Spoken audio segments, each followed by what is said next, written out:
မနမိုးလေးအိယာကနေနိုးထားလိုက်ပြီဆိုတာနဲ့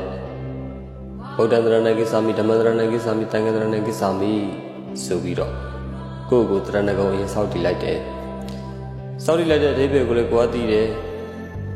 ဘုရားကိုယ်ွယ်ပါတယ်တရားကိုယ်ွယ်ပါတယ်တန်ဃာတော်များကိုယ်ွယ်ပါတယ်ဆိုပြီးတော့ရတနာ၃ပါးကိုကိုယ့်ရဲ့နိုးထခြင်းပထမဆုံးအချိန်မှာသတိရလိုက်တာဒါကုသိုလ်နဲ့နိုးထခြင်းပဲ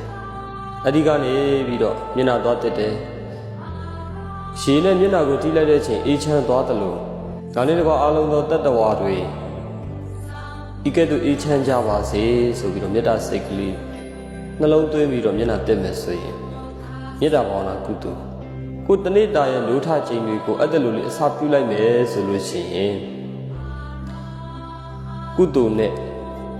နေ့တစ်နေ့ကိုအစာပြုလိုက်ခြင်းပါပဲကျက်တည်မင်္ဂလာရှိတဲ့နိုးထခြင်းပါပဲဒီထက်ပိုပြီးတော့တန်နိုင်တယ်ဆိုလို့ရှိရင်ဘုရားရှိခိုးခြင်းတောက်တော်ရည်ကတ်ခြင်း